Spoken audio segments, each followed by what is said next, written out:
Welcome po muli sa howtogreatfilipino.com.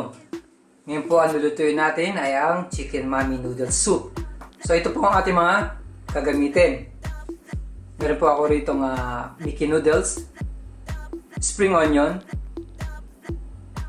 pechay bagyo or cabbage, shredded chicken.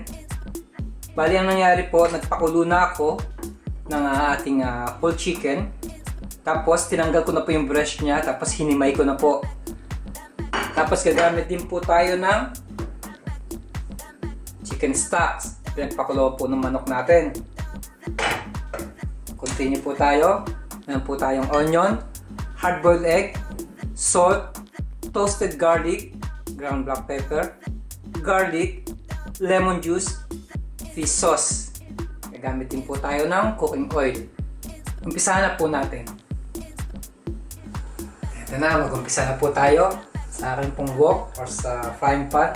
Painit na po ako ng mantika. First step, garlic.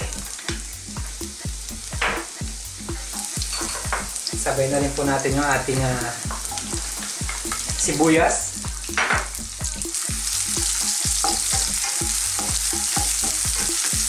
Isapilangan po natin siya. Maging fragrant yung kanyang texture. So, igisayin na natin ito mga ilang segundo. Once na nagisa na natin ito, i-add natin yung ating shredded chicken. So, luto na po yung ating bawang at ang sibuyas. Lalagay na po natin yung ating manok.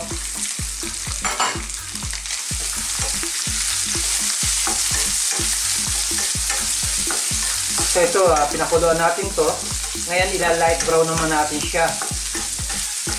So, magsusuti lang tayo ng mga ilang minuto ulit. Tapos, i-add na natin yung chicken stock.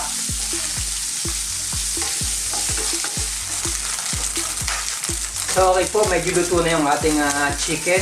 Medyo kinose ko siya ng konti kasi magdadagdag po siya ng konting lasa sa ating chicken mami.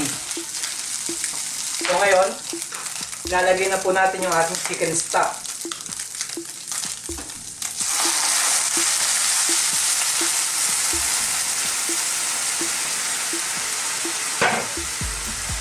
Nga po pala, yung chicken stock natin, yung pinakuluan ko po yung ating chicken, nilagyan ko po siya ng carrots. Mas maganda lagyan niyo po siya ng carrots, onion, bay leaves, tsaka ng yung pamintang buo para mas malasa po yung ating sabaw.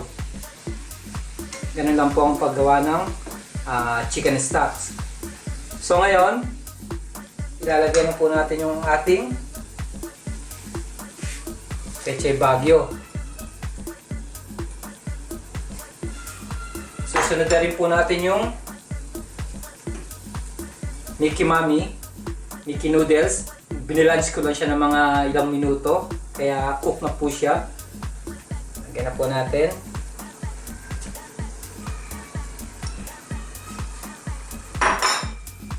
Medyo haluin natin siya.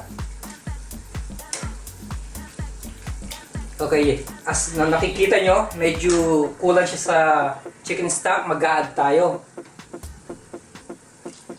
Kailangan ng noodles maraming sabaw. Yan po. Ngayon mag-a-add na tayo ng fish sauce.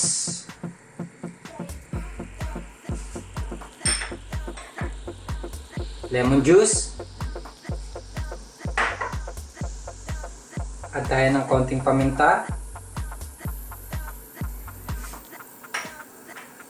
At salt. Dahil yung ating chicken stock, no salt siya, kaya mag-add tayo. Pero maalat na rin siya dahil meron na siyang fish sauce. Ngayon, ating green onion. So bring it to a boil. Few minutes, pwede na po siyang serve. So ito na po yung ating chicken mami noodle soup. Nilagay ko na pa siya sa maliit na serving bowl. So ngayon, lalagay na natin yung ating hard-boiled egg. Depende na sa inyo kung paano kayo maglalagay. Tapos, toasted garlic.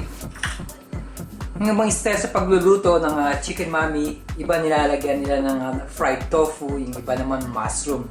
Pero ito, easy cooking na chicken mami. Kaya napakasarap po nito, pero simple lang. Muli, maraming salamat sa panonood ng howtogreatfilipino.com. Mabuhay!